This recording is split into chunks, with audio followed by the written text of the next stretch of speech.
At number 10, we have Apocalypse. One of Earth's very first mutants, this immortal threat blurs the line between man and deity. Originally called En-Sabah-Nur, which translates either to the morning light or the seven lights, he was born in ancient Egypt, and after being abandoned by his tribe at birth on account of his monstrous physique, he was found and raised by a ruthless nomadic warrior tribe where he learned the principle that would guide him for the rest of eternity: that only the toughest, most ruthless and pitiless few would and should survive. And thanks to his mutant immortality, which comes from his ability to alter his own molecular structure at will, Nur was able to integrate his body with celestial technology over the eons, which basically uncaps his power level by allowing him to spontaneously bestow upon himself any superpower of his choosing whenever he wants, thus cementing Apocalypse as one of the most powerful ancient villains in comic history. And by the way, if you're digging the video so far, you can support the channel by pressing like, subscribing to Top 10 Nerd, and ringing that notification bell. If you haven't done those things already, I'd really appreciate it if you did, because it helps me out. Thanks guys. At number 9, we have Circe the Weaver. Immortal witch and longtime enemy of the Amazons of Paradise Island, Circe is probably best known mythologically speaking as she who transforms people into animal hybrids, which she calls her Ani-Men. Though she sports a wide variety of many other magical abilities, the lot of which we won't be getting into today as they're all pretty typical for magic wielders. But I will mention her chronokinetic ability, allowing her to freeze temporal reality and pull herself and others out of the moment, a supremely useful and powerful ability. Alright, so how does one go about acquiring mastery over this awesome magic? Gods, naturally. See, Circe was once the princess of Colus, and after being wedded off to the heir of one of the wealthiest kingdoms in the land, she discovered that the dude was a brute, a drunk, and a liar. Arranged marriages, am I right? Anyways, she eventually capped him, which led to her being hunted by the dude's family until one day, lost and in exile, she was approached by the goddess Hecate, which bestowed upon her the Circle of the Witch Mark, representing 1/5 of Hecate's immortal soul, thus granting Circe mastery of magic by which she could fulfill her desires of dominance and revenge, and so began the legend of Circe the Weaver. At number 8, we have Kulan Gath. The sorcerer who would become Kulan Gath was once a young slave purchased by the original Kulan Gath, who was a sorcerer from the cruel kingdom of Stygia during the Hyborian era. Eventually, after withstanding years of abuse from his master, the boy ended up believing that Kulan intended to slay him, and so he decided to act first, if you catch my drift, by poisoning the mage and feeding his body to the pigs. The boy then took possession of the fallen sorcerer's magic library, and after mastering the magic, he went on to make the Kulan Gath name infamous for centuries to come. The mage would then go on to gruesomely defeat Murky Ra, the sorcerer supreme of his time, so you know we're dealing with some powerful magic here. Kulan's been slain and revived almost too many times to count, thus enabling him to persist across millennia. At number 7, we have Hela. As the Asgardian goddess of the unalived, and with strength considerably greater than most Asgardians and even matching that of Thor, Hela is undeniably one of the most dangerous ancient villains on this list. Fans of the MCU's Ragnarok will recognize her as Odin's daughter, but the comics actually allude to her being the daughter of Loki, Asgardian god of mischief. And even though the Nords warned Odin that Hela would prove to be a great threat to Asgard, Odin decides to make Hela goddess and ruler of the spirits of the unalive, as if that's gonna help him somehow. As Hela grew, she longed to bring more Asgardian souls under her control, especially that of Odin and Thor, and so she and her father Loki attempted to bring Ragnarok by eliminating Balder and then attacking Asgard with a horde of monsters. That is, until their plan was thwarted by Odin after he used his power to revive Balder. Guess that's why she decided to take out Odin first in the movie. Coming in at number 6, it's Odin. While the god of thunder Thor almost made this list, his father was and sometimes is still a hero, and he is much older than his son, as you might be able to guess, because father and son relationships be like that. While Marvel plays a little fast and loose with Thor's age, it most recently has been said to be roughly 4,000 years old, but his daddy? Marvel Comics changed Odin's age a few times for the sake of stories, but we can assume that Odin is quite old. Far more than 1,000,000 years, as Odin was part of the Avengers of 1,000,000 BC, and by that time, he was seemingly in his prime like Thor is now. So yes, the All-Father, creator of Asgard and ruler of the Norse pantheon of gods, is pretty damn old. Who would have thought? Not me. But he is certainly no pushover. Being the protector of the 10 realms, he is the strongest and wisest of all Asgardians. In his physical prime, he could lift 90 tons, but that number can be boosted up a whole lot to a whole other level thanks to Odin's ability to tap into the Odin Force, which has allowed him to headbutt Galactus into unconsciousness, which is really impressive. As an example of the power he wields, Odin had a fight with Seth, another god, which was waged on several planes of existence simultaneously simultaneously and felt across infinite planes of reality. The energy released from their battle was so powerful, it shattered entire galaxies, reignited dying suns, and ripped the fabric of the multiverse itself. So, yeah. He's pretty nuts. Number 5. The Immortal. Due to an accident that happened approximately 3,000 years ago in the Image Comics Invincible universe, the man who became the Immortal was exposed to an unknown anomaly that gave him superhuman abilities that put him almost on par with Viltrumites. Outside of his incredible strength, speed, durability, stamina, and flight powers, the Immortal is, you guessed it, immortal.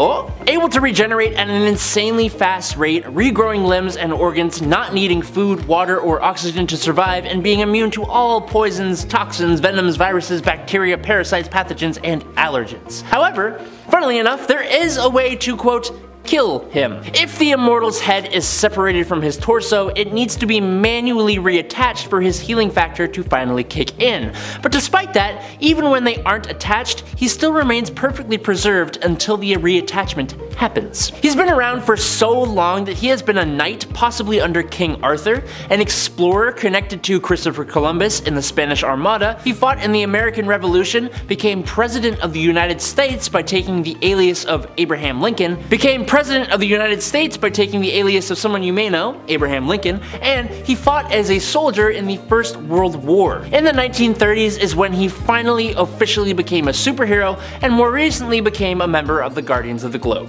Coming in at number 4, Exodus. Grand Duke Benny du Paris was a 12th century nobleman from medieval France, so he is probably one of the youngest people to make this list. As an adult, Bennett was a crusader for the Knights Templar sent to Jerusalem during the Crusades, and he even became best friends with Eobar Garrington, the Black Knight of that era. The two had set out on a quest to find the Tower of Power, when his abilities manifested after an encounter with the Phoenix Force. This granted Bennett some pretty powerful telepathic powers, but pretty quickly, these powers were then improved upon thanks to the mutant Apocalypse, and his ability to augment other individuals. Unfortunately, Apocalypse also caused Exodus to be trapped in a tomb until the modern day when he was awoken by Magneto and joined his cause, which you think would make him a villain, but he has become more of a hero as time has gone on. Exodus is one of the most powerful psionic mutants in existence, with such a pristine use of telekinesis and telepathy that he can even alter electrons and molecules. His power is so strong that Marvel even had to debuff him by making his powers dependent on his or others' level of faith in him. Still,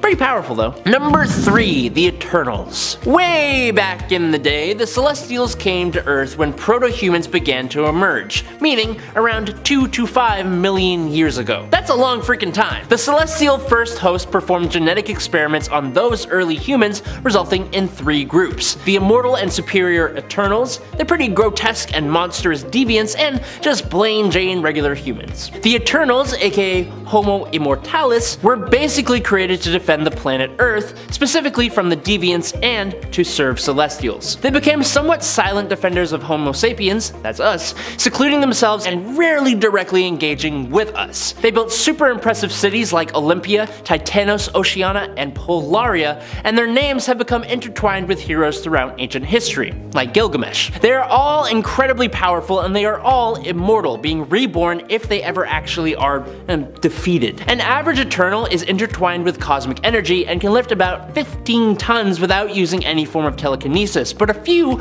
are able to lift up to 100 tons. Other Eternals specialize in different powers like telepathy and telekinesis, and all Eternals have the ability to join with one another to form the Unimind, made of light, mind, and pure energy. And I haven't even talked about the massive Eternals called the Hex, and I'm not going to, because we're moving on. Coming in at number 2, Eternal Warrior. Gilad Anipada from Valiant Comics was ancient before the rise of the Pharaohs, and apparently will also survive the fall of nations yet to come. Gilad, also known as the Eternal Warrior, is the youngest of 3 Eternal brothers. His siblings are Ivar, aka Time Walker, and Aram, aka Armstrong. They're all immortal and were born before recorded history, so that's a long time ago. The Eternal Warrior himself is a sworn protector to the Geomancers, who are basically humans who have a special bond with the spirit of the earth itself. When the current Geomancer is accidentally taken out by Obadiah Archer, Galad is driven by his duty to track down Obadiah and exact revenge. Only problem is, Archer happens to be one half of Archer and Armstrong. Armstrong being Galad's older brother that we just talked about, who he hasn't spoken to in decades. Armstrong tries to protect his best buddy Archer from his brother, but the relentless Galad eventually catches up to them, and the duo's only solution now is to find a new Geomancer. Archer and Armstrong eventually track down the new Geomancer, Kay McHenry, who convinces Galad to not obliterate the duo, which Galad is more than capable of doing with his thousands of years of fighting experience, his mastery in tactics, and being one of the greatest warriors on Earth. Not to mention his exceptional strength, inhuman durability, and endurance, and the ability to heal from pretty much any wound. And finally, in at number 1, it's Martian Manhunter. Martian Manhunter, aka John Johns, or John Jones on Earth, is the last of his race of Martians, and he is extremely powerful, and should never be slept on, but he usually is. He speaks with the resolve and intelligence of someone who's been around for a very hot minute, and that's because he has been. According to DC, he is in the ballpark of around, or over, 220 million years old. John arrived on Earth after he was pulled there through space and time by a teleportation beam during an experiment conducted by Dr. Saul Erdel, who passed away from the shock of actually finding a Martian shortly after this. But way before that, John's race was practically wiped out a long time ago, leaving him completely alone and isolated. But now, pulled forward in time and finally on Earth with no one to tell him what the hell was going on, he eventually used his shape-shifting abilities to become a detective operating in Middletown, America. For a long time, he mainly operated from the safety of his human persona before he eventually exposed himself to the world, not like that, and became a founding member of the Justice League. And also one of its most powerful and ancient members as well. Number 10, Mistress Death. To call this character evil is a bit of a miscommunication. She is just a law of the universe, a force of nature, a cosmic being carrying out her duty. But to many people, she is an evil entity because, I mean, losing a loved one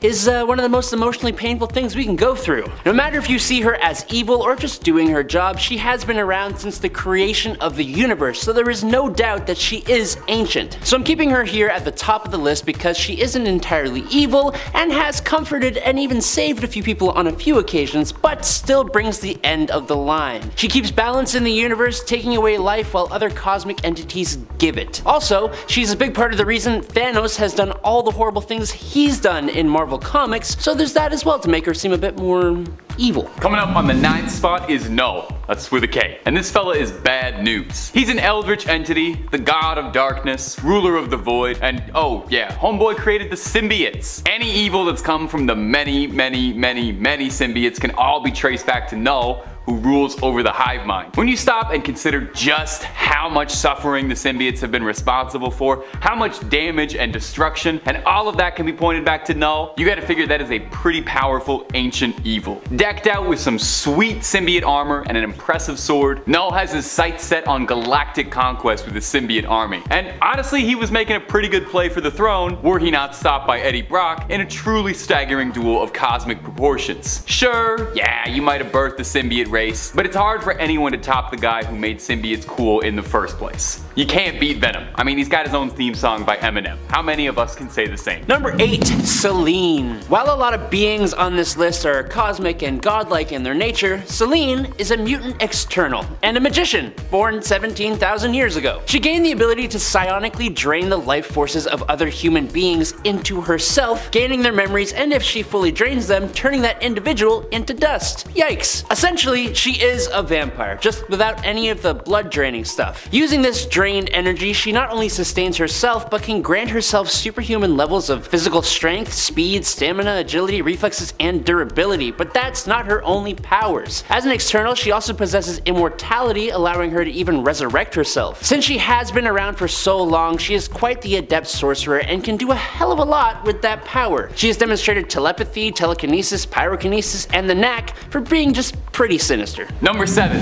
Shuma Gorath. Now maybe you remember Shuma Gorath from a star-studded appearance in Doctor Strange in the Multiverse of Madness. Except psych! Due to a licensing issue, that was actually Gargantos. But it was supposed to be Shumagorath, so you were right to think that. Marvel's resident Lovecraftian god, who's lived for millions of years beyond the stars. Even older than the Marvel Universe itself. Quite literally, if you want to get a bit metatextual with it, since Shumagorath began life as a villain for the Conan mythos, tying itself into the greater Cthulhu mythos with H.P. Lovecraft, who was a pretty good friend of Robert E. Howard back in the day. It's a pretty interesting backstory and makes sense since Shumagorath is an all-powerful multi-dimensional entity. It only makes sense that it exists across the multiverse in ours as well. Shumagorath is about as powerful as a Lovecraftian god can get, boasting all the usual feats: incredible strength, difficult to put down, all kinds of psychokinetic abilities that leads him into all sorts of clashes with everybody's favorite sorcerer, Doctor Strange. At number 6 we have Mephisto. The origin story behind this primordial demon has been lost to time, as he's certainly older than any mortal who's ever existed. He's essentially every demon stereotype rolled into one, as he's the ruler of his own infernal dimension and often tries to get people to make soul bargains. As a matter of fact, it's thanks to these very deals that we're giving characters like Ghost Rider, the crew of the Flying Dutchman. Heck, he even directly instructed or inspired the wraths of terror brought on by the likes of Apocalypse and even Thanos. Marvel goes so far as to claim that it was Mephisto who disguised himself as a snake to get Adam and Eve kicked out of the Garden of Eden. So remember kids, if a demon is offering you a deal that sounds too good to be true, it's cause it is. But hey, at least you're usually getting something of equal value back for your soul. I've seen more treacherous contracts from cell phone providers. At number 5 we have Necron. You ever hear of the philosophical darkness that preceded the light? Well, his name is Necron, and he's the leader of the Black Lantern Corps and the Lord of the Unliving. And that wasn't even a monetization friendly self-censor either. That's the actual title of the land that he rules over, where the souls of the unalive await passage to their final residence, like a sort of purgatory. And it's from these unliving souls that Necron draws his power. He first became a threat to Earth after becoming aware of our reality's existence when an interdimensional rift is accidentally opened between the two dimensions after a paradox occurs in which an immortal being was banished to the realm of the dead. The unalive! Unalive, YouTube. Anyhow, desiring the world that he was now able to see, but being too large to pass through the rift, Necron imbues that aforementioned immortal with enormous power and sends him to go terminate the Guardians of the Universe in an attempt to increase the size of the rift. And that immortal, whose name I don't want to give away because he may or may not be the top spot on this list, does his part and sends several Guardians and Green Lanterns to go see Necron, if you catch my drift. That is until Hal Jordan managed to enter Necron's realm, inciting the spirits of the recently defeated Lanterns to rebel against Necron, distracting him long enough for the Lanterns on the other side to seal up the rift, albeit with Hal trapped inside. Poor guy. At number 4 we have Shumagorath. Now you may recognize him as the dimension-hopping Gargantos from Multiverse of Madness, but make no mistake, that one-eyed monster in the movie is modeled after Shumagorath. They just couldn't use the name in the film because of legal reasons. Because everyone knows how much lawyers love to ruin everything we love for the money. Oh, I'm sorry. You want to call this fictional one-eyed tentacle monster a particular name? To the courts! Jokes aside, Shuma owes his apparent ancientness to the fact that he belongs to a group of cosmic nightmares called the Old Ones, so he's not exactly trying to hide it. After conquering and ruling over hundreds of dimensions, Shumagorath and his gang of geriatrics came to the Marvel continuity realm on numerous occasions, the first of which being well over 1,000,000 years ago. Though on each visit he goes on conquering Earth, tyrannizing the people, and commanding human sacrifices and tribal wars. That is until he's inevitably banished by sorcerers or gods, at least temporarily. Shuma's never discouraged, however, because when you've lived through countless eternities, what's a few 100,000 years? At number 3 we have Ra's al Ghul, whose name by the way literally translates from Arabic as head of the demon.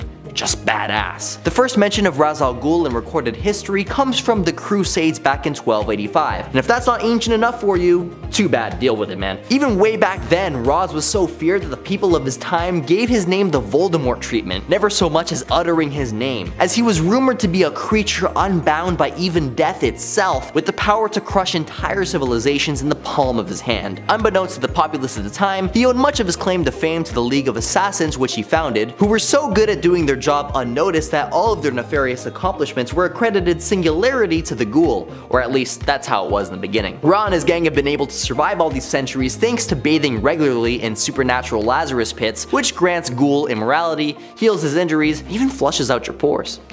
At number 2 we have Nathaniel Richards, otherwise known as Kang the Conqueror. You heard me right, ladies and gents. He who remains at the end of time is simultaneously one of the most ancient beings in the Marvel Universe. How can that be, you ask? 2 words, my friend: time travel. Or dimension hopping, depending on how you want to look at it. And for as simple as those two words are, they make for one of the most convoluted characters in comic book history, as there are innumerable iterations of the character spanning across countless eons. Like, for example, there are versions of Nathaniel who become Rama-Tut before becoming Kang, others who after becoming Kang become Rama-Tut again only to then become either Immortus or Scarlet Centurion and or back to Kang. Some flip back and forth between Rama-Tut and Kang before becoming Mr. Griffin, while other Kangs don't become Kang at all but instead become Iron Lad, and then from Iron Lad you get Kid Immortus, and then back to Kang. Yeah, it's messy. But the point here is that even though Nathaniel Richards was born in the furthest future, making him one of the youngest beings in the Marvel Universe, he is simultaneously one of the most ancient villains, as thanks to his time machine, he was able to instate himself as the pharaoh in ancient Egypt. At number 1, we have Krona. So if I'm gonna go and bend the rules on what qualifies as an ancient villain with Kang,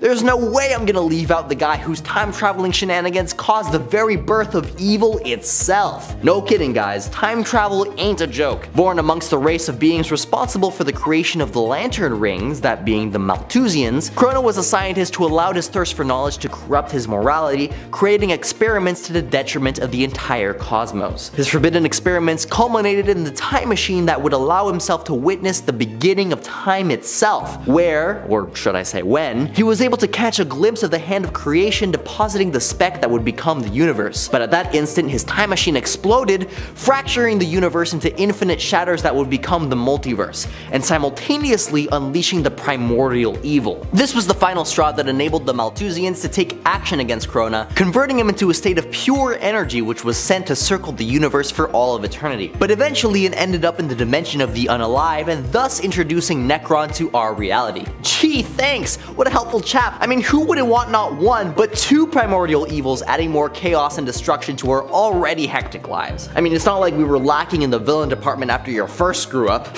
Some people just never learn. Number 10, the Question. In the Prime Earth continuity, the Question, or a version of the Question, is revealed to be one of the oldest beings in the world of DC. This is revealed after we learn that the Question was one of the criminals in essence that the Circle of Eternity, located at the Rock of Eternity, chose to punish for their crimes against humanity. This group of beings who were punished were known as the Trinity of Sin. The Question would go on to become a hero following this. This version of the Question is largely a mysterious figure who has not appeared as much, probably because the original version of the character Vic Sage and his predecessor Renee Montoya ended up both returning to the comics recently. What we do know is that the Question had his memory erased from history and from himself, with even his face being left completely featureless, so he could never remember who he was. This was part of his punishment, but also done to guarantee that the Question would not be able to rise up once more as he had threatened to do originally, since he would no longer be able to remember what exactly he had done and why in the first place. So how can he return if he doesn't even know, why he was doing it in the first place? And apparently, we may never get to know any of this either, unless somebody returns to tell the rest of this version of the Question's tale. And friends, before we move on to our next spot on this list, if you love what we do here at Top 10 Nerd, and if you also love superheroes that are surprisingly old, be sure to let us know by giving this video a thumbs up. Number 9, the Eternals. The Eternals are simply a group of heroes most people don't often think of, which is why I'm including them here. Despite them coming to the MCU, I would still say there are tons out there who have fallen off the MCU bandwagon recently and kind of just weren't particularly compelled to watch this film. So there are still a lot who do not know about the Eternals, which is unfortunate. This is a huge shame, I think, because the Eternals are really a cool group of heroes who have existed for millennia. Initially, their origin was that they were prehistoric humans who were basically modified by celestial tech, turned into their own race of beings. Later on, we'd get an additional bit of information on their origin in terms of kind of how they worked, how they operated, but them being resurrected by the Great Machine on the regular anytime they died. That's how they were eternal, almost being like kind of androids with a soul in a sense at one point. The Great Machine is actually also Earth, which is both a big blue ball that everyone lives on and at its core an actual machine, a resurrection machine in part. Its survival is intrinsic to the survival of Earth and all life forms living on it, and it was, up until recently, also tied to the Eternals, meaning that for Earth to continue, the Eternals would also have to continue to be called into existence. The Eternals, being ancient heroes, were initially the enemies of the deviants who were also created by the Celestials. They defended Earth against the Dark Celestials, or they tried to, and have also become ingrained in human mythology, with them being the real-world heroes from ancient epics and folklore. Hawkgirl. While Hawkman recently appeared in Black Adam in the DCEU, which has been rebranded with their highly anticipated reset impending as simply the DCU, Hawkman isn't the only hero out there who is ancient among the Justice Society. And no, I'm not talking about Dr. Fate, who also is pretty old. In fact, many people probably didn't even know that Hawkman was really even ancient per se. He doesn't look old, that's for sure, but he is, in fact, not in body, but in soul. Hawkman is the reincarnated soul of ancient Egyptian Prince Khufu Qatar. Carter Hall is only the latest in a line of incarnations of the prince in the comics, and his love, Sheara, was also reincarnated as well throughout the years, becoming known as the hero Hawkgirl and also as Hawkwoman. Later, this origin would be retconned, tweaked somewhat, so they'd actually be even older than ancient Egypt, instead becoming ancient aliens from the planet Thanagar, who simply came to Earth. Their original souls in this version of the tale were each believed to belong to Shra and Qatar the Deathbringer, who were both cursed to be reincarnated alongside each other throughout eternity. Number 7. Gaia. Gaia is someone that we perhaps don't think of as being an ancient superhero, because, well, we just don't really think of Gaia that much. She hails from Marvel Comics and is the goddess of Earth. Gaia is seen as one of the oldest gods that Marvel has to offer us, being one of their elder gods. In fact, Gaia is kind of one of the only elder gods who could be seen as heroic or good. At least one of I would say she's up there, considering she is one of the few who managed to avoid becoming a demon. She also actively sought out the Demiurge in order to produce offspring that would help to rid the universe of the other elder gods who had been corrupted after they became demonic, giving birth to Atum, who then became the Demigorge, the God Eater. She's probably also one of the oldest heroes mentioned on this list at all, so there's also that. Number 6. The Black Winter. You know, Galactus almost made this list, but why choose him when you can choose a bigger version of him? Where Galactus consumes individual planets, the Black Winter devours entire realities. The Black Winter, the Star Plague, the Blight Storm, the Rot Blizzard, or the Fimbulwinter, for the Norse mythology people out there, was the one who brought the end of the 6th iteration of the universe, leaving only Galen of the planet Ta, and that's the guy who becomes Galactus. When the Black Winter arrives in the Marvel Universe in the latest run of Thor, Galactus turns an All-Father Thor, who possesses the Thor Force, into his Herald of Thunder, and it's awesome, granting him the power cosmic, and an attack from this Thor only stops the Black Winter for a total of 14 seconds. That's how powerful this multiversal entity is. Luckily though, at this time, the Black Winter isn't here to destroy the universe, he is just here for his herald, Galactus. Luckily, Thor turns Galactus into a massive power cosmic explosion that destroys the Black Winter. It's all just super awesome. Definitely check it out. Number 5. Dormammu. Dormammu, I've come to bargain. Dormammu, I've come to bargain. Dormammu, yeah, you get it. You saw the movie, you know what I'm doing. Doctor Strange's greatest nemesis is also one of the most powerful ancient evils in the Marvel Universe across the multiverse. Ruler of the Dark Dimension, Dormammu is an interdimensional entity capable of existing for eons, capable of all sorts of impressive magical feats like conjuration, being able to summon creatures under his dominion, even bending the law of physics to his will. Dormammu is already crazy strong, but it's only amplified more if he's in the Dark Dimension, his home turf. Now he doesn't just get a home field advantage by being there because the sun's not in his eyes. He's able to siphon energy directly from the Dark Dimension to fuel himself, as well as draining his followers for their energy. Dormammu is the perfect foil for a hero like Doctor Strange, an incredibly powerful, omnipotent being who can't be defeated outright with traditional brawls or fisticuffs, and needs to be outsmarted and outmaneuvered. Luckily, the Sorcerer Supreme usually has a handle on it. Usually. Number 4. The Chaos King. The entity known as Amatsu Mikubashi originally was portrayed as the Japanese god of evil, but in actuality, he was an offshoot of Oblivion, the cosmic entity embodying the void that existed before the universe began. Because of course he was. An incarnation of the primordial darkness and chaos that existed before the universe, the Chaos King exists as a dark counterpart to the cosmic being Eternity. That by itself makes Amatsu an incredibly powerful being on a cosmic level. In a mission to bring everything to chaos, he started waging war on all the gods of every pantheon in the universe, and he actually really did defeat and take control of almost all of them. It took a combined effort of heroes plus Hercules, who was amped up to incredibly insane godlike levels, to take him down in the Chaos War storyline. Absolutely check it out if you haven't already, it's fantastic. Number 3, Mephisto. If you're not a Biggs Comics fan, maybe you recognize the name Mephisto from countless Reddit threads and headlines saying he'd be appearing in the next episode of WandaVision somewhere. Remember how convinced we all were? Simpler days. So just who is Mephisto actually? Well, basically for all intents and purposes, he's the Marvel Comics version of Satan. Where things get incredibly confusing is that he's not actually Satan, because that's a separate character in the Marvel Universe, but he's his own evil, powerful entity, and boy is he that. Mephisto is a long-standing evil, responsible for a lot of some of the biggest suffering in the Marvel Universe. He captured Doctor Doom's mother's soul,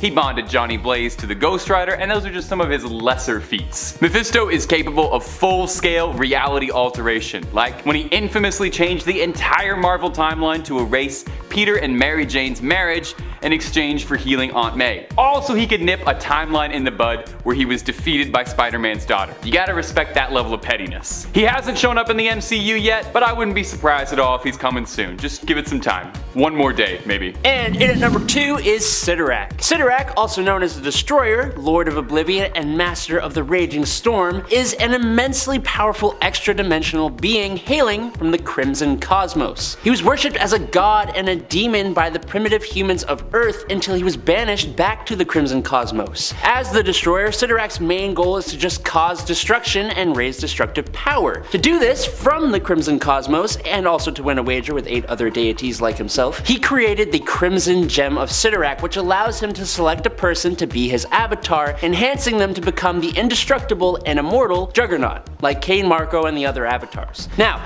if you pay close attention to the magic wielders in the Marvel Universe, particularly Doctor Strange, you will hear them invoking Cyttorak's name to cast some of their strongest spells. For example, the Crimson Bands of Cyttorak. He doesn't really show up a lot in the pages of Marvel Comics, but when he does, it's always as this super imposing, terrible force. And finally, coming in at the number 1 spot, well, it only made sense to have this below everyone else, the one below all. Yeah. Kinda hard to top that. The one below all is the dark side of the one above all, the highest form of creation in the Marvel Multiverse. If the one above all is the embodiment of all the compassion and love that exists out there, well then the one below is the opposite of that and the beautiful embodiment of all the hatred and rage that's inside us all. It's a bit of an eldritch creature, existing in the lowest points of reality, you know, below all, quite literally, it's in the name. It's responsible for all the gamma radiation in the world, as this is how it manifests itself throughout the multiverse. All of Hulk's rage and anger stems from drops of hatred of the one below all, just a tiny fraction of what it could be capable of. The one below all has existed before the multiverse, the universe itself even, and is thought to ultimately be the harbinger of all evil that's ever manifested in the Marvel Universe. Considering how much darkness, how much hate, how much evil exists out there, that's gotta count for something. Mephisto was unable to thwart the one below all, saying it was more powerful than he was. Bruce Banner theorized that no, God of the Symbiotes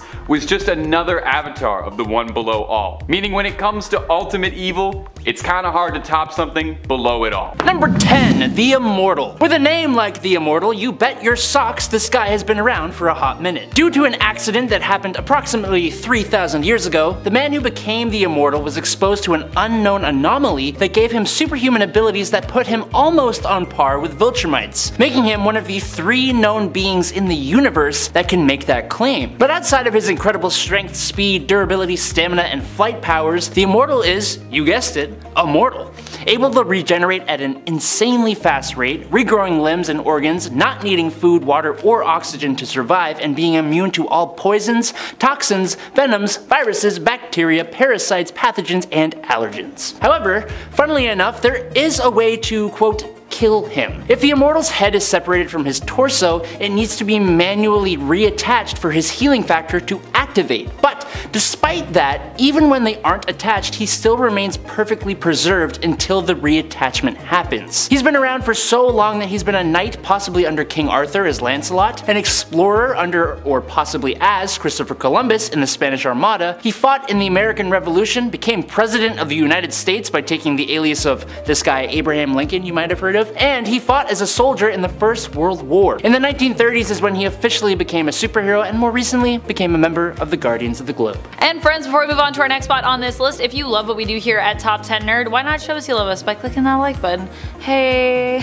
Click it! Number 9. The Darkness. The story featuring this host of The Darkness is so vicious and bloody, but also just so raw and emotional. I love it personally. While many think of a Jackie Estacado when they think of The Darkness, he is not the only host The Darkness entity has ever had, which honestly, if you're familiar with the story of Jackie, you probably also kind of know that because, you know, it gets passed down. In fact, there were many who came before Jackie. Case in point, Estacado, the Darkness host who is a leader of a Visigoth tribe during the final days of the ancient Roman Empire, circa 410 BC. After its downfall had really already begun, and some would say even kind of already concluded, I guess, Estacado is a known rebel against the Roman Empire and a powerful one at that, wielding the Darkness in his fight against the last standing Roman legions. He ends up going head to head with Legatus and his legion after already dying and being resurrected by the Darkness twice. While he offers Legatus a chance to surrender, Legatus knows he is doomed either way since the Roman Empire is coming to an end, and so chooses not to back down as he doesn't really see surrendering as a real option given the punishment for doing so, were they even able to make it back home at this point. As such, Legatus's legion falls and Estacado makes plans to march with his tribe to Rome. Number 8. Ogon Bat. Okay, Ogon Bat is a unique and cool character in his own right, but he was also one of the world's first superheroes ever, even technically coming before Superman. Originating from Japan as the god of justice and protector of the weak, his origin is that he was originally an Atlantean who was sent forward in time 10,000 years to defend the modern world from evil. He wields a scepter that fires bolts of energy, causes mini earthquakes, and slices through steel. He himself was immortal, could fly, breathe underwater, had X-ray vision, and possessed superhuman strength, speed, and invulnerability to bullets and lasers. He was summoned by a little girl who would call on him, causing a sparkle to appear around, which then turned into a bat and then turned into the hero when it found its enemy. It's very weird, but we just roll with it. While he initially started as a comic, he also has a TV show that appeared in several different countries outside of Japan, and I think he looks really cool.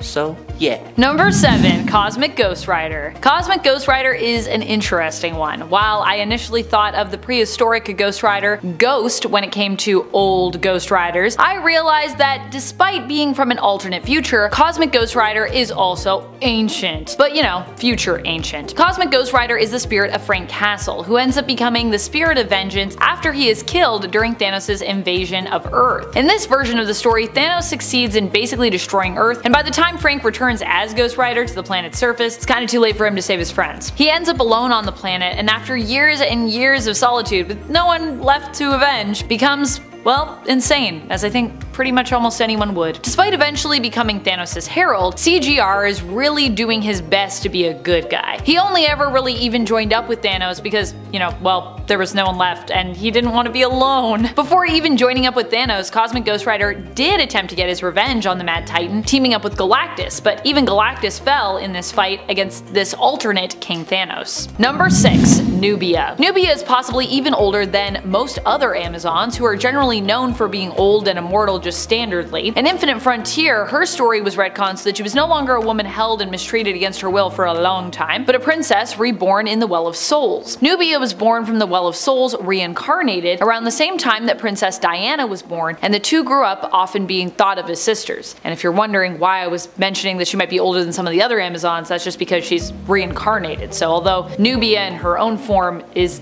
around the same age as Diana, she also got an old soul, you know what I mean? She would spend many years as the guardian of Doom's doorway, and would act as a loyal supporter to Queen Hippolyta, even when it seemed that she had betrayed her. In fact, Nubia's loyalty to the Amazons in the current continuity has not failed, and she even recently was chosen to be the new queen of the Amazons. And we're not just talking about the Amazons of Themyscira either, but in fact all known Amazons in existence, as there are actually multiple Amazonian tribes in existence throughout the world. Number 5. Lady Phoenix. Well, I did think that Phoenix was a little too on the nose for my part 1 of this list. There were some who actually requested her in the comments, so fair enough. Some people want to know more about her. And since she was featured in our thumbnail / cover photo for that first part of our list, I felt for all you loyal nerds who came to this part too, I should oblige you and tell you more about Lady Phoenix. Who is the woman we featured on that thumb? She is also a member of the 1 million BCE Avengers, also nicknamed the Stone Age or Prehistoric Avengers. Before she was the host of the Phoenix,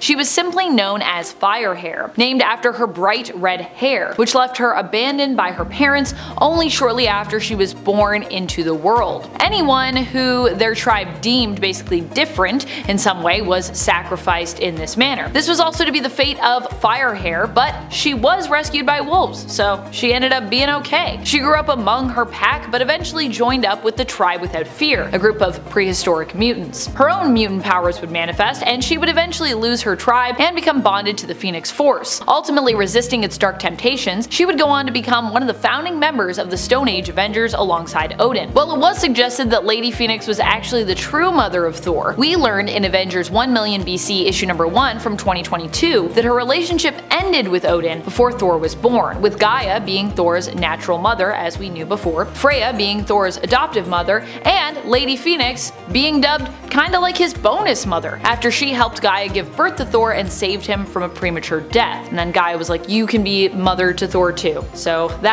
we got that all figured out. Sorry what I said on part 1 is not exactly true. Not his mother, well she is his mother, but she's not his only mother. He's got a lot of mothers. Number 4, Artemis. Artemis was also once Wonder Woman, don't you know? Back in the New Earth continuity. She herself is an Amazon, and despite her youthful appearance, like most Amazons, she's pretty old. In fact, in the New Earth continuity, she was also granted eternal youth as the result of a spell that Circe had cast upon her. In the Prime Earth continuity, she is just straight up immortal. She hails from the Bana Migdal, which is a splinter group of Amazons all their own. Like I said, there are many different tribes. Princess Diana of Themyscira and Artemis have often been presented as rivals in the comics, with Artemis often being jealous of Wonder Woman and kind of striving to prove herself superior to Diana. But despite this, she is ultimately a force for good and a hero, though her warrior's heart might be a little harder in comparison maybe to Diana's when it comes to her heroic approach. Number 3, Red Sonja. Red Sonja is an interesting one to think of as old,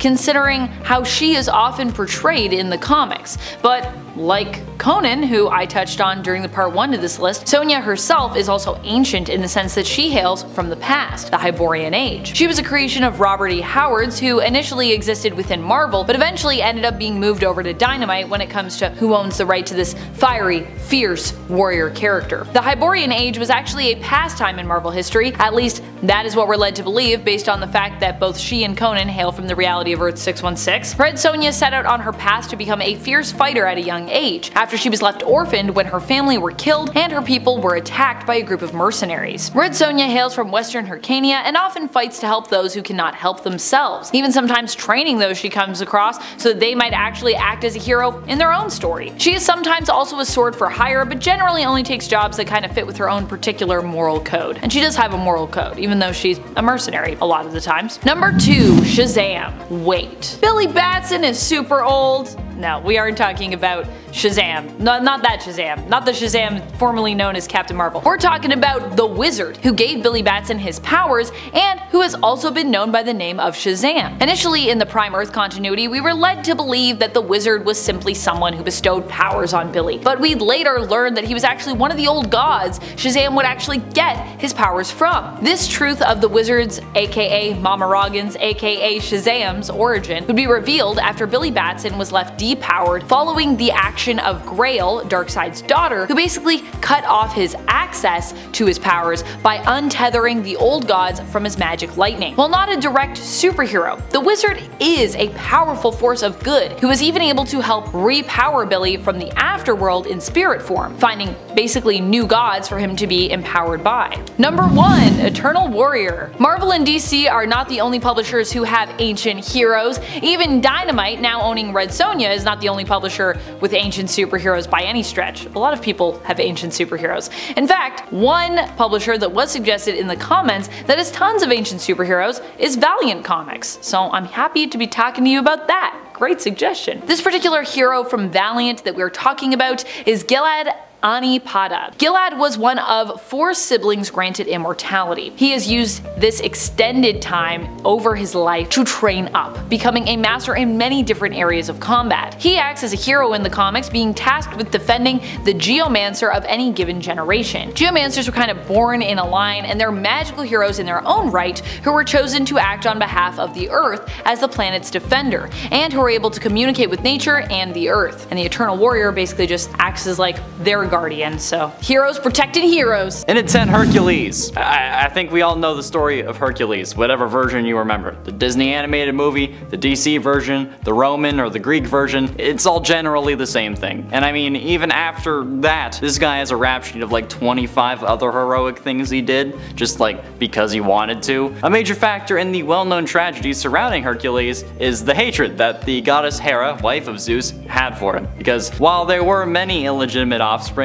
that Zeus, you know, sired, let's say, Hercules was the son of an affair that Zeus had with a mortal woman. And not just any mortal woman, but a mortal that Zeus wanted so badly that he disguised himself as her husband in order to lay with her, and ordered Helios, the god of the sun, to not let the sun rise for 72 hours so that his one last night with her would last. Yeah, so not only is he the bastard of a mortal woman, he's also the product of a forced 3-day night, which I guess doesn't really bother anyone living in like Alaska or Norway, because the whole 6 months of night thing, not anything weird. Number 9. Odin. Odin ended up joining the Stone Age Avengers sometime after he actually was said to have created the humans on Midgard, which was then known as Aesheim. In doing so, he had disappointed his father Bor, who decided to punish Odin by hurting the humans. Now, as someone who often seems pretty detached from human suffering later in his life, it's pretty wild to think that Odin possibly created them and was perhaps one of the first cosmic beings to actually care for them as a superhero. And I know what you're thinking, but Amanda, we all know Odin is super old. Yeah, you know that, but did you know he was this heroic? Because I always find it very surprising myself. Odin ended up returning to Aesheim to act as its protector and also to learn how to better control Mjolnir, which was his hammer at the time. He ended up befriending multiple prehistoric superheroes, joining the Avengers of 1 million BCE, and he also ended up developing a deeply romantic relationship with his teammate, the Lady Phoenix. In fact, it was even revealed that the Phoenix was actually the true mother of his son, Thor, because that's what's happening now, so there we go. In it, a Blue Beetle. In 1964, during the Silver Age of comics, Charlton Comics revised the character of Dan Garrett, the original Blue Beetle, for a new Blue Beetle series. Charlton's new Blue Beetle retained the original's name, but no powers or backstory, making him a different character. This Beetle was an archaeologist version of Dan, who obtained a number of superhuman powers, including super strength, flight,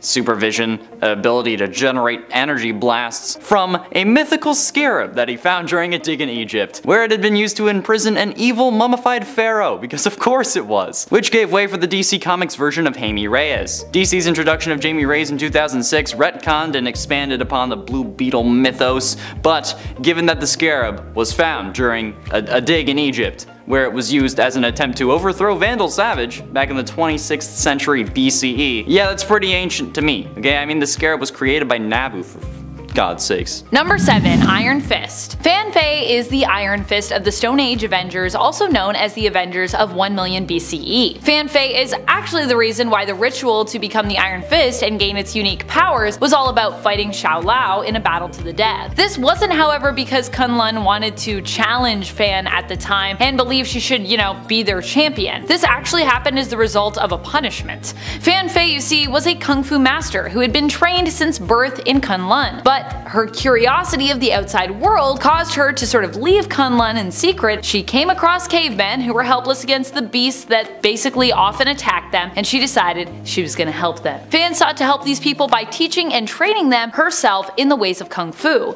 However, it was forbidden in Kun Lun to share your knowledge, and when her people found out, they marked her as a criminal. As punishment, her students were brought to Shao Lao and basically fed to the dragon. Forced to watch, Fan Fei went into a rage, breaking her shackles, seeking to share in the same demise as her students, becoming deeply distraught. However, when she went up against Shao Lao, she struck the dragon and her fist went right through, killing it, and coating her fist in its blood, giving her the power to channel her chi into fiery fists, and leaving her with a dragon mark, which, you know, marks her as the Iron Fist. Number 6. Exodus. Grand Duke Benny du Paris was a 12th century nobleman from medieval France. Does that count as ancient? I don't know, anyone who was around then, so I'm taking it and just running with it, okay? Cool. What you gonna do about it? Nothing, because I'm just an image on your screen.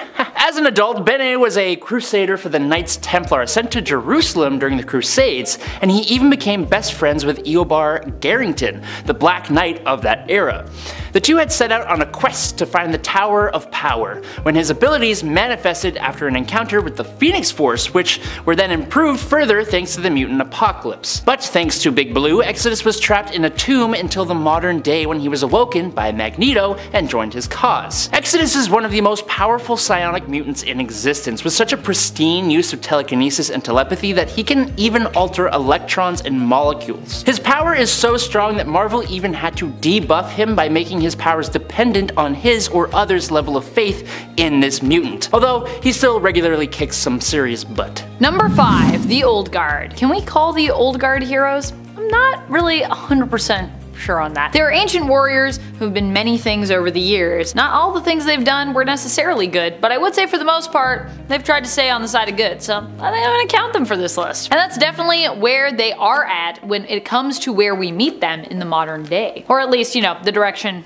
they're headed towards, I would say. Initially, the Old Guard were a group of immortal mercenaries led by their oldest member, Andy, aka Andromaca of Scythia, who is thousands of years old. It is in their welcoming of a new member that we get to see some of the good in them, despite them being essentially expensive, deadly, and nearly indestructible guns for hire. Their immortality is as much a mystery to them as it is to readers of the series, seemingly happening to each member miraculously and really without explanation.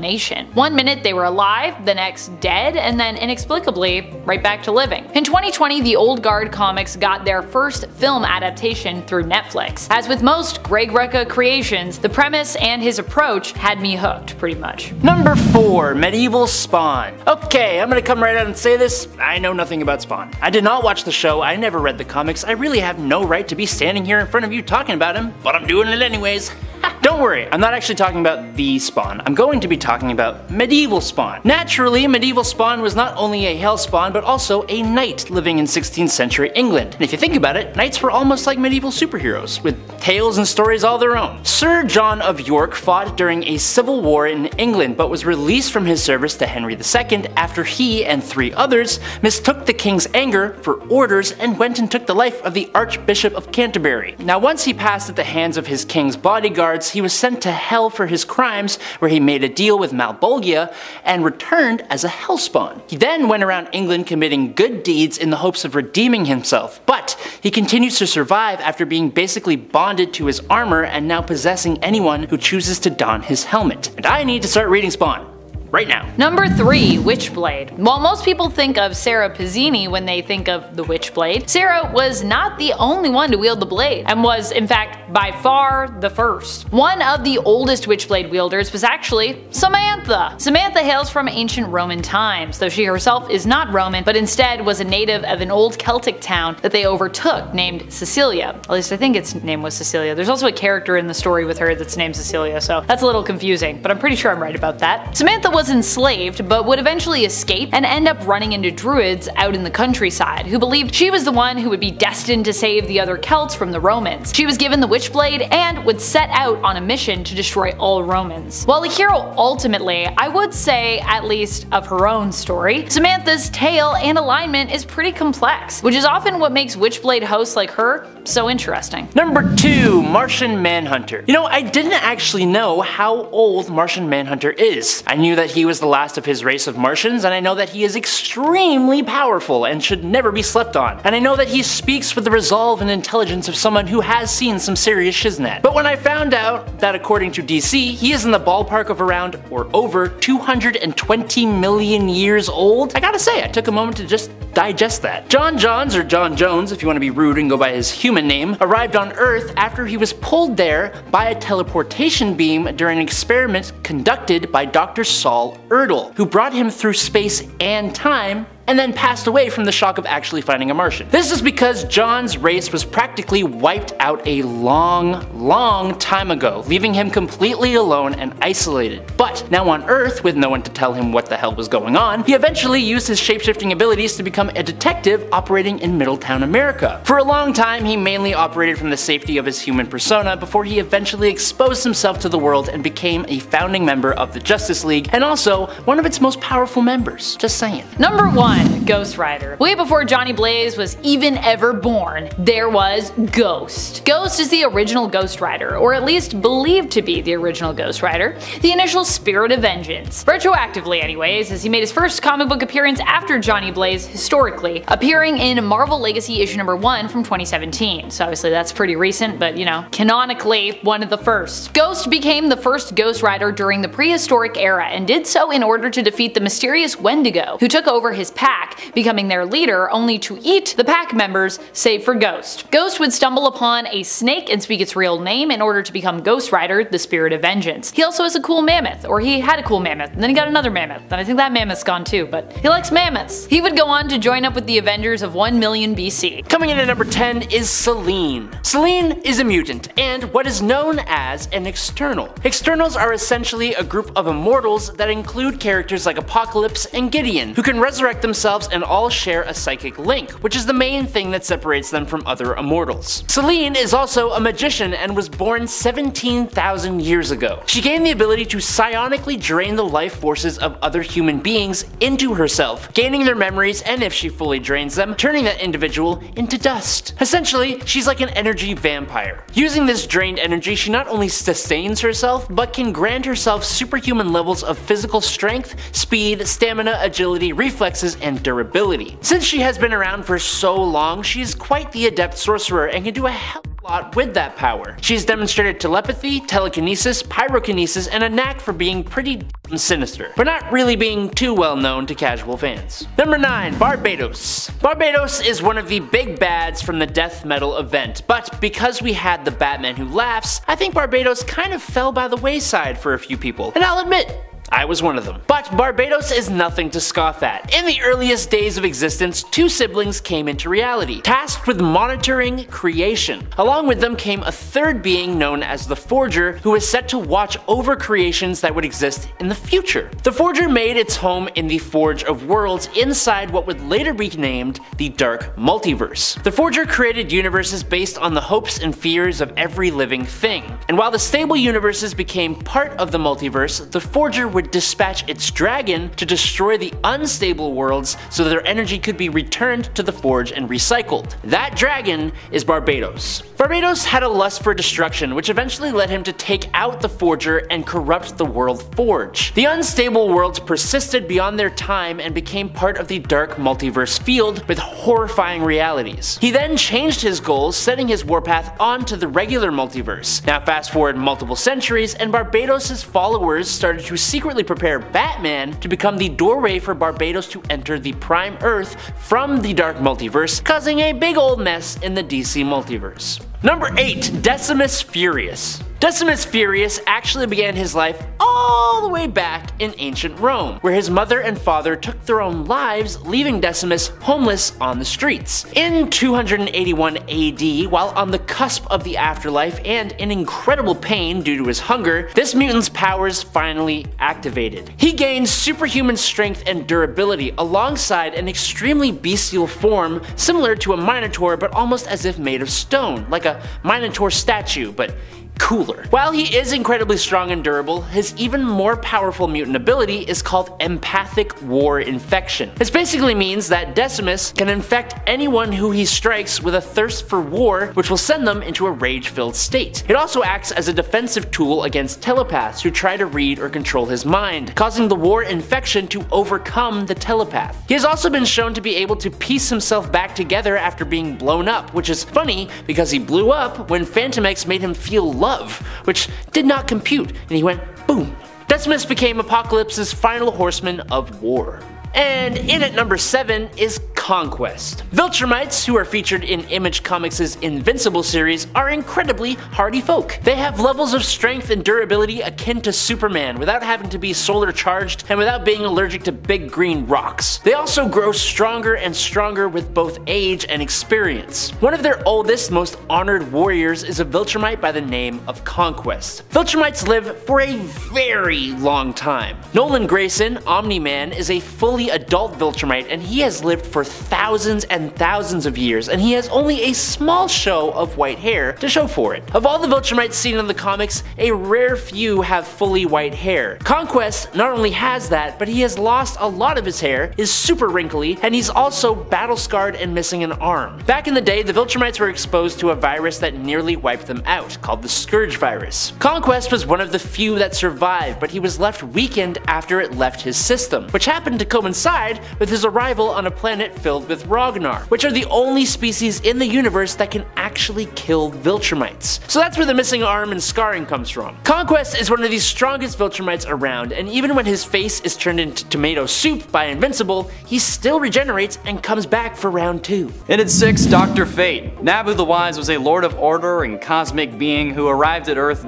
billions of years ago to take on a proactive role in battling the Lords of Chaos. A cosmic being with near limitless magical power, his spirit resides in the Helmet of Fate and is the source of the great power held by those who wear the mantle of Dr. Fate. Dr. Fate is just the helmet. Fun fact, you all knew that. Dr. Fate's origins begin over 10 billion years ago, which I personally think qualifies as ancient, or maybe even older than that, if there is anything older than that. I don't know. My senior year Comtech teacher was pretty old. But not long after the formation of the universe, were there born two elemental forces, the Lords of Order and the Lords of Chaos. You can kind of see where this conflict is going. On the world called Celia, the Lords of Order manifested themselves, the first sentient race in the universe, and a race of incorporeal magical beings at that. After millennia, circa 3500 BCE, the Lords of Order descended onto Earth and then became Nabu the Wise, who was also an advisor to the pharaohs of Egypt. He's old, okay? I don't know what else I need. I said 10 billion years. I think that's pretty solid. Number 5, Conan the Barbarian. That's right, Conan is an ancient superhero who actually also hails from Marvel. Not only that, but he was also an Avenger. Despite technically being a Marvel superhero, Conan is also kind of otherworldly, hailing from the sword and fantasy genre of comics. Although for Marvel, Conan is still labeled as an Earth 616 character, hailing from their main comic book reality. He does, however, come from the Hyborian Age, an old hero from the past. But he was one of the heroes still summoned by Doctor Strange and Elektra when they brought together their own team of Savage Avengers to stand against the threat of Kulan Gath. This went down in Jerry Dugan and Adam Gorham's Savage Avengers series, which I still really want to read. It looks super good. It just looks like such a great time. And Conan's presence on the team is definitely part of the reason for my motivation to jump into this series, hopefully in the near future. I have a lot of things to read. And at 4, Mr. Majestic. I put this here because I like the word majestic, but also this is kind of weird. Mr. Majestic is a Wildstorm comic superhero created by H.K. Prager and Jim Lee. He made his first appearance in Wild Cats number 11 as a backup story, but he's known for being the strongest superhero in the Wildstorm universe, and he shares quite a few similarities with Superman. But given that Wildstorm is owned by DC, there shouldn't really be any conflict there. Mr. Majestic is originally from the planet Kara and was known as Magistros, but yeah, this isn't like Superman at all. I don't know what you're talking about. Why are you saying that? He has 2 kids, Kanesha and Magistrate, but there was also an infertility crisis in his homeworld, which resulted in only 1 child per woman. Yeah, so how did this happen? Well, Magistros and Coda warrior Lady Xana, who's also later known as other things, it doesn't matter. They were chosen not to breed, but since Coda warriors became priestesses after giving birth, Xana's mother pretended that Kanesha was stillborn and then claimed to have given birth to her herself. Yeah, so basically Kanesha passed off her daughter as her sister, which is a whole... They're old. It's old. It's an old thing.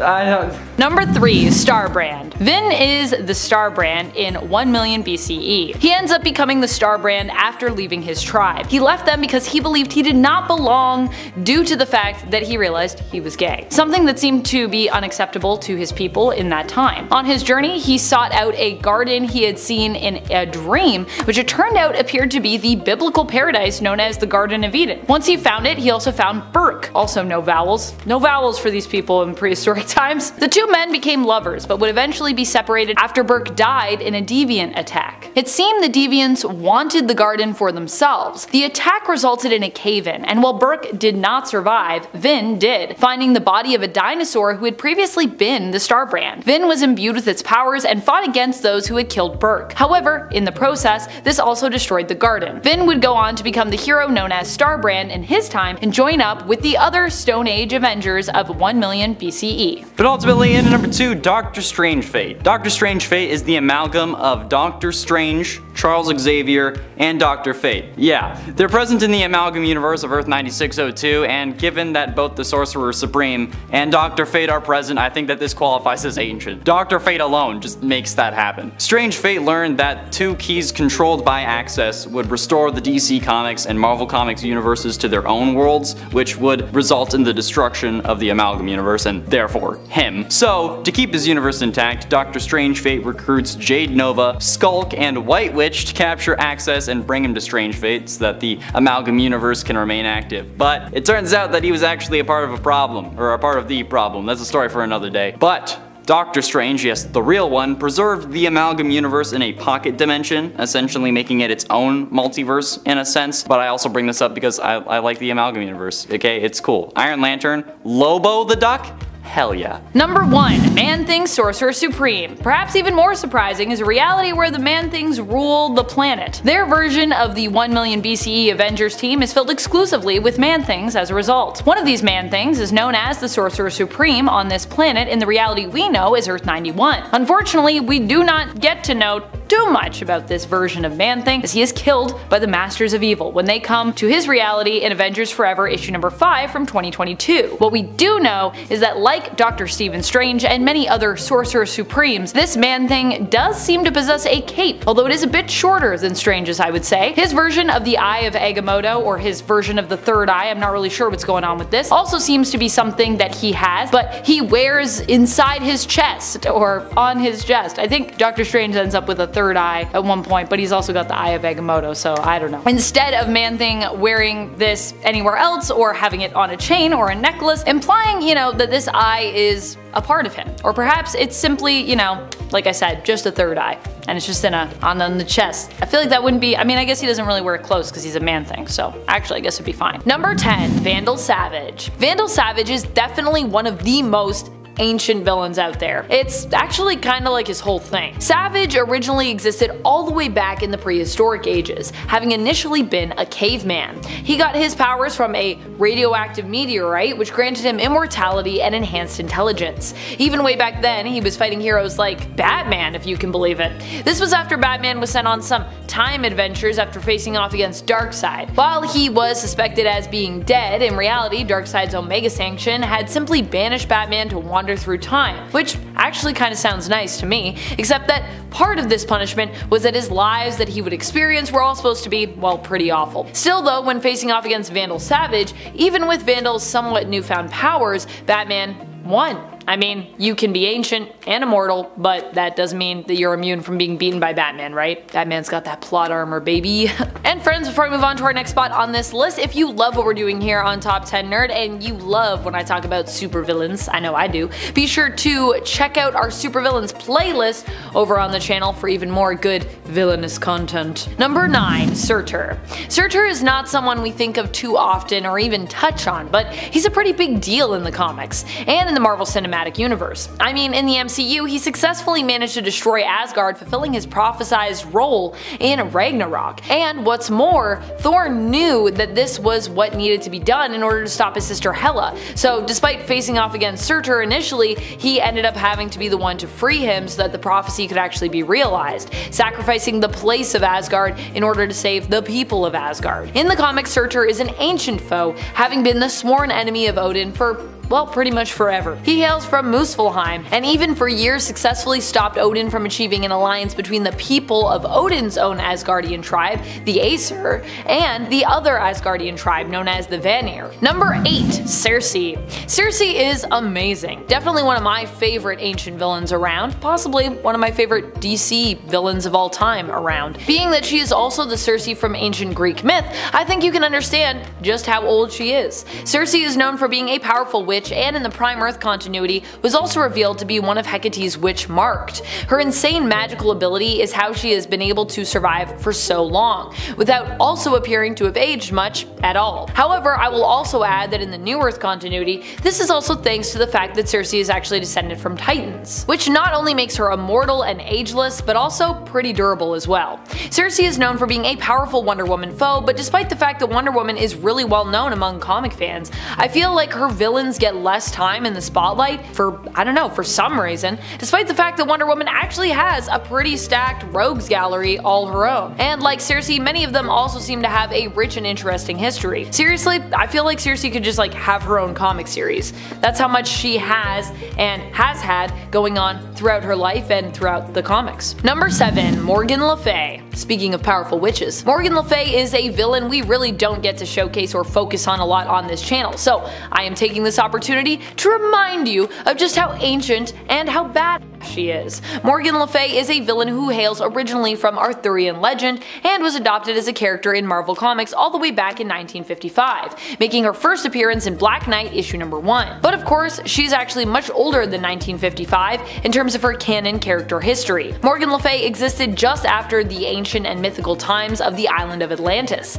In this version of the story, not all of the island was lost, and actually some islands that were part of Atlantis still existed, chiefly Avalon, which is where Morgan was born. Unfortunately, the remaining isles of Atlantis would eventually also be drowned and swallowed up by the sea, causing Morgan, her mother, and the man who would become known as Merlin to flee to Britain. This all happened before the 6th century, with Morgan eventually temporarily becoming Merlin's apprentice. As a villain, Morgan has not only tormented the people of her own time period, but she has also traveled to the present day and threatened the people and heroes of that time as well. Number 6. Male Bolgia.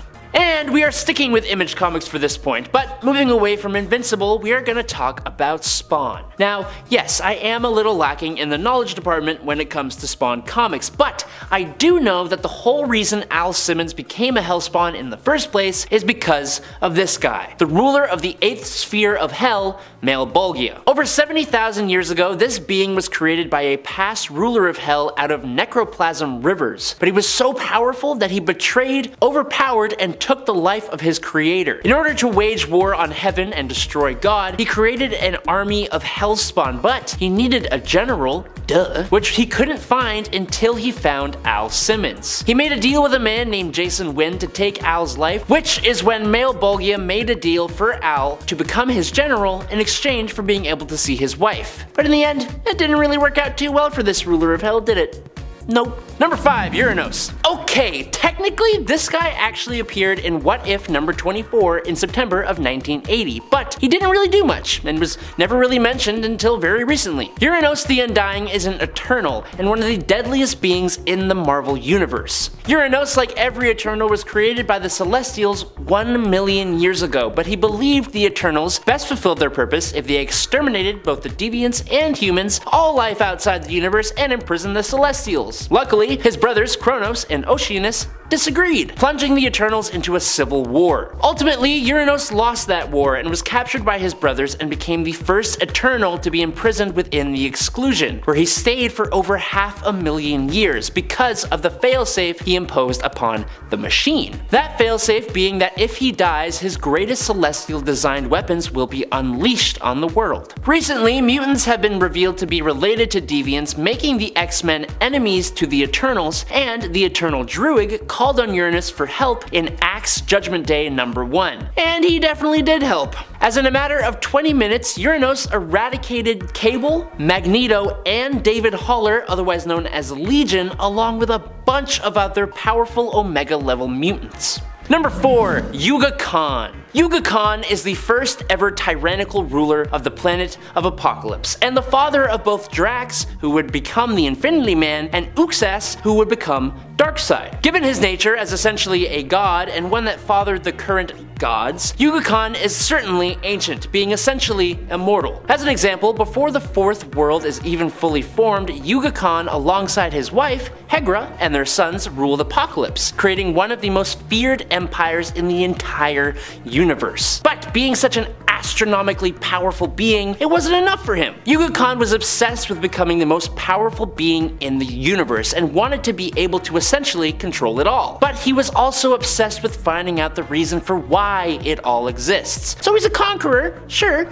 but he's also a philosopher, which is nice. This obsession is what brought him to the Source Wall, getting trapped in it while trying to unravel the mysteries of the Source. All the inhabitants of New Genesis are way stronger, faster, and smarter than humans, being almost all on a level akin to Superman, while also being immortal. But Yuga Khan, he is the most powerful of them all. So much so that after an absolutely colossal effort, Yuga Khan was even able to break free of the Source Wall. That act released energies that could be felt throughout the galaxy and caused the universe itself to shake. I don't even know how that works. He then replenished his power by absorbing the entire life force of the planet Velos and all its inhabitants, and then did the same thing for millions of other worlds while on his way to Apokolips. His return to Apokolips made everyone tremble, including its current ruler, his son Darkseid, who he imprisoned in the core of the planet. Most recently though, Yuga Khan was one of the beings empowering Shazam during Darkseid War. Number 3. Kulan Gath. Kulan Gath was a sorcerer who lived in Earth's Hyborian era, aka the time of Conan the Barbarian. So yes, he is incredibly ancient. He actually isn't the original Kulan Gath though. Well, he is, and he isn't. You see, Kulan Gath had a slave who poisoned him and assumed his identity. When this Kulan Gath sought out the training of the then Sorcerer Supreme, Mekri Ra, he was refused. He responded by taking the life of and consuming the Sorcerer Supreme, gaining his power. As an enemy of Conan the Barbarian, Kulan was eventually beheaded by the Barbarian, but not before he had become immortal by putting his essence into a magical amulet. So yes, he pulled a Voldemort and made a Horcrux. After the amulet had made its way to Manhattan in the modern era, it ended up in the hands of a mugger, who donned the amulet, allowing Kulan Gath to possess and transform the body of the mugger. Then, he transformed Manhattan into a replica of the time he came from, manipulated the minds of everyone there, and took control of the minds of the Avengers, X-Men, New Mutants, and Morlocks to hunt down Spider-Man. It took the combined powers of Doctor Strange and the mutant magic to change time so that the mugger was killed by Nimrod instead and never possessed by Gath. You know you're a problem when people just go back in time to make sure that you never get back. Number 2, the Great Darkness. So great. You can't get much more ancient than existing before creation. The Great Darkness was the literal darkness and nothingness that existed before the Presence ever came to be. When the Presence, aka God, said, "Let there be light," the Great Darkness is the one who went into hiding. At some point, a clan known as the Brujeria, which is, I think I said that right, attempted a ritual to reawaken the Great Darkness in order to destroy God and reshape the universe. Instead of being completely evil though, it was more like an animal who was confused and didn't understand its power or what its purpose even was. The Great Darkness, also sometimes referred to as the Great Evil Beast, went on a warpath, easily defeating many heroes and waging a solo assault on heaven itself, decimating everything in its way to demand answers from the Presence. It even caused the 3 main figures of hell to form a union with each other just in case it decided to attack them, which it didn't. When the Great Darkness reached heaven though, it met Swamp Thing, of all people, who taught it the concept of good and evil, explaining that one couldn't survive without the other. The darkness then reached up and God reached back and they became one and the same as yin and yang, or as a balance, that kind of thing. Recently though, the Great Darkness played a large role in the Dark Crisis event. It's basically the overarching villain of the entire DC multiverse, but also, it's kinda just a force of nature. Sort of. Number 1, the Black Winter. You know, Galactus almost made this list, but why choose him when you can choose the bigger, more dangerous, and surprisingly not well-known pappy of Galactus? Where Galactus consumes individual planets, the Black Winter devours entire realities. The Black Winter, also known as the Star Plague, the Blight Storm, the Rot Blizzard, or the Thimble Winter, was the one who brought the end to the 6th iteration of the cosmos, leaving only Galen of the planet Ta, the one who becomes Galactus, alive. The Black Winter essentially made Galen his herald, so when the Black Winter arrives in the Marvel Universe in the latest run of Thor, Galactus turns an All-Father Thor, who possessed the Thor Force, into his Herald of Thunder, granting him the power cosmic, and an attack from this Thor only stops the Black Winter for a total of 14 seconds. That's nuts! That's how powerful this multiversal entity is. But luckily, at this time, the Black Winter isn't here to destroy the universe. He's just here for his herald, Galactus. But still, Thor turns Galactus into a massive power cosmic explosion that destroys the Black Winter completely, and it's incredibly awesome. Kicking off the list today at number 10 is Conan the Barbarian. Conan was born on a carnage-strewn battlefield in the hills of the westernmost region of Chimeria, all the way back in the Hyborian Age, aka around 13 to 10,000 BC. The fact that Conan was born on a battlefield was considered to be an omen that Conan would grow up to be a great warrior one day, and that was not wrong. He was one of the most accomplished swordsmen of the Hyborian Age and is often listed alongside King Arthur, Obi-Wan Kenobi, and Zoro as one of the greatest fictional male sword fighters in history, which is a really cool thing to put on a resume. Conan has unusual strength, agility, and speed for a human being. He has lifted immense objects or enemies, even breaking the neck of a raging bull when he was still pretty young. It is said that he has the strength equivalent of about 10 to 20 men, but he has been knocked over by just 2 dudes before, so don't take that as a fact. More often than not, Conan relies upon his lightning fast reflexes in combat situations,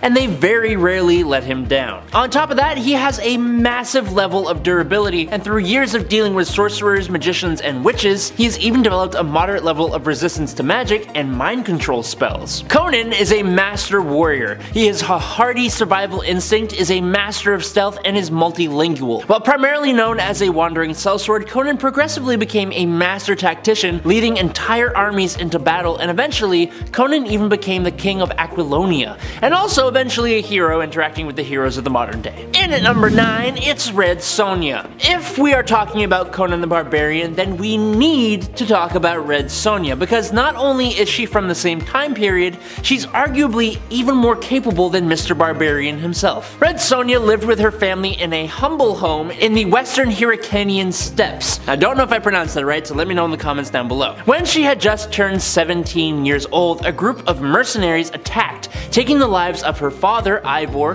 her mother, and her 2 younger brothers, and burning their house and all their possessions to the ground. Now she survived, but was then horribly mistreated by the leader of that group. Understandably, Sonja raged for some revenge. Answering this, the red goddess Skatak appeared to her and instilled incredible skill in the handling of swords and other weapons under the condition that she would never lay with a man unless he defeated her in combat, which is a weird kind of thing to say, I guess. Going forward as Red Sonja, she honed her skills with the blade and became a sellsword, eventually even slaying the evil wizard Kulan Gath, but he came back. Red Sonja was one of the most powerful and skilled swordsmen in any era, among both men and women. She was also in peak human physical condition, a martial arts expert, and possessed knowledge and experience in fighting the supernatural. And she beat Conan. So, number 8, Hercules. Hercules is the son of Zeus, Skyfather and supreme ruler of the gods of Olympus, and Alcmena, a mortal woman who lived over 3,000 years ago. Athena, the goddess of wisdom, arranged for her father Zeus to have a half-mortal son to be the world's champion. Zeus seduced the mortal queen Alcmena, pretending to be her husband, King Amphitryon.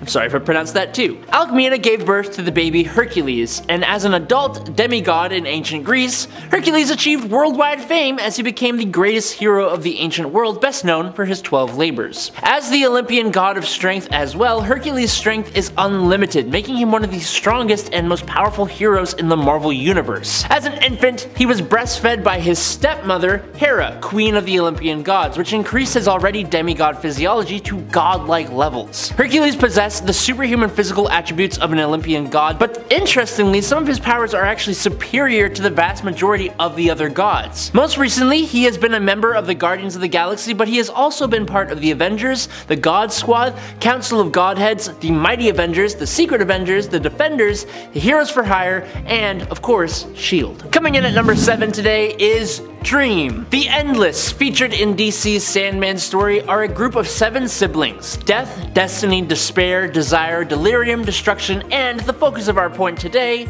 Dream. These siblings represent fundamental aspects and forces of the Vertigo/DC universe, and are all immortal, ageless, and pretty much nigh omnipotent. The parents of the Endless were revealed to be Time, the embodiment of all time itself, father of the Endless, and Night, the embodiment of the infinite darkness that existed before the dawn of the universe, and mother of the Endless. So it's safe to say that these beings are probably pretty ancient, like 10 billion years old ancient. As for Dream himself, or Morpheus, he isn't so much a superhero as we are used to, but he is an extremely powerful, reluctant hero is what I would say, and his journey to that status from emotionless god to a being displaying very human-like emotions and characteristics is the fundamental story of the Sandman itself. Dream dwells in a realm called the Dreaming, from where he controls the fundamental concept of fantasy and reality in the universe, as the line between the waking world and the dream world is quite thin. Number 6. Barbatos. Barbatos is the Bat God who basically helped Batman to become what he is today, but as part of his own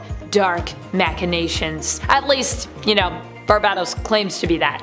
According to Barbatos, he was the bat that appeared before Bruce the night that he decided to become Batman, inspiring the young Bruce Wayne to go on to don the cape and cowl, and becoming a major symbol for Batman. Barbatos was once the loyal ally of the World Forger. He was a dragon who would destroy worlds that were unstable, often built on fear, known as belonging to the Forge of Worlds. Barbatos, however, grew to enjoy destroying worlds so much that he actually decided to rebel against the World Forger so he could destroy more worlds, ultimately destroying his master, which allowed him to corrupt his Forge of Worlds, with it warping and ultimately becoming known by a name you might be more familiar with, the Dark Multiverse. Just as the World Forger is one of the oldest beings in the cosmos over at DC, so is his pet dragon gone rogue, Barbatos. Barbatos would go on to recruit others to his new purpose to destroy the main multiverse. Number 5. Morlun and the Inheritors. Morlun and the Inheritors sounds like the name of a band. A band of vampires? Not a thing. A coven of vampires, really, I guess I should say. And no, I don't believe they play musical instruments and or perform in any kind of musical acts, sadly. Morlun and the Inheritors are a threat that we meet as we go into the Spider-Verse. They were the main antagonists of the Spider-Verse event in the comics, which promised to feature all the alternate Spider-Men, women, and folks that had ever featured. And they were also the main antagonists of the follow-up event, Spider-Geddon. The Inheritors are basically energy vampires that feed specifically on what is known as totemic life energy. What is that? What is a totem? It is usually a superpowered or somewhat unique individual who represents some kind of powerful animal instinct or arachnid avatar, like spiders! Morlun specifically is well known for being a main villain of Spider-Man's, and while he's not as prominently featured as, you know, some of other Spidey's villains, he is still particularly powerful. We don't really know, I don't think, how old the Inheritors or Morlun are, at least not in their first life, but we do know they're pretty old, having participated in fights in the multiverse seemingly a long time ago. Also, you know, they'd like to dress up super Victorian, so they gotta at least be from that era or beyond, although they're not necessarily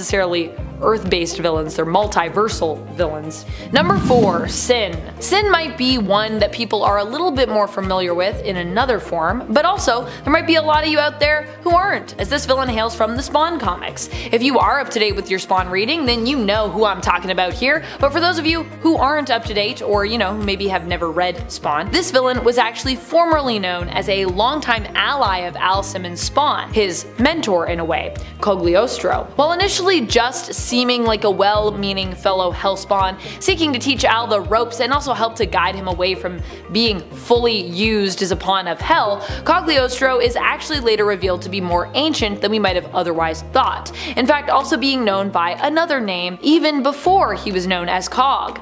Cain. Yeah, the Cain, the man from biblical myth who killed his brother and was condemned for it, Cain of Cain and Abel. After revealing that he was really only helping Spawn to serve his own interests and becoming a villain, Cog was redeemed once more for a short little while before becoming a villain again, who has the ability to drain the power of other Hellspawns, being known now as Sin. sin with two ends. Number 3. Rama-Tut. While we all know Kang the Conqueror now, thanks to him being featured in the MCU in Quantumania, and the hype for his inclusion in that film being very real, I would say at this point, not everyone is as familiar with the other versions of Nathaniel Richards from Earth 6311. Despite the fact that this is a villain from the future, Kang actually has existed across time in many different forms, adopting the form even of an ancient pharaoh. This was back when Kang was a ruler in ancient Egypt, before he was really even Kang. Nathaniel Richards became obsessed with the reality of Earth 616 and would eventually construct a time machine shaped like a sphinx and use it to travel back in time to around 2960 BC. Having brought with him a robotic army and advanced futuristic weapons, it wasn't long before Nathaniel was the ruler of Egypt, taking the name of Rama-Tut. This version of Nathaniel also became focused and obsessed on the creation of En-Sabah-Nur, who, as Rama-Tut knew, was destined to become the world's first mutant. Number 2. Perpetua. Perpetua is one of those characters who is super powerful and who tons of people should know about, really, just for that reason alone, I would say. But no. Instead, most folks know more about the Anti-Monitor, Perpetua's son, than they do about her. Granted, this could be because she's simply a newer character, and in that case, I mean, fair enough. She's a newer character, but she's also really old because she's kind of like a retcon character. Perpetua is known for being the first one to create the multiverse, or at least, you know, one of the first people, depending on how you like to reconcile DC lore, because I feel like Perpetua isn't the first one that we've said that about. While Anti-Monitor is the character most well known for causing the Crisis on Infinite Earths, it's later revealed that Perpetua was the one truly pulling his strings and therefore responsible for this crisis. In fact, Perpetua feeds off Crisis energy and is said to have been responsible for all crises we've seen. At least all crises we've seen before Dark Crisis, likely, since I think she was dead when that one actually took place, so, or at least defeated. Is she still alive? I don't think so. Number 1. Rotath of Lemuria. Heading back to the Hyborian Age once again on one of our ancient lists, which, by the way, if you want to visit the Hyborian Age again and again, you should check out part 1 and part 2 of our ancient superheroes list. We got you. Rotath of Lemuria is a common example of how magic was presented often in stories from the Hyborian Age, especially in regards to Conan's story there. Rotath made his first appearance in issue number 37 of Conan the Barbarian from the 70s, when everyone was into the sword and sorcery genre. In this same issue, Rotath was killed by Kull after he was hired by the king of Lemuria, who was frightened of Rotath's power. As he died though, Rotath cursed both the king and Kull, casting a spell so that he might return. And so he did, this time in a golden body, but still he ended up being defeated, this time not by Kull directly, but instead, of course, after fighting Conan and Juma, and also being defeated by a giant slug, which that part is a little random, but hey, I'll take it.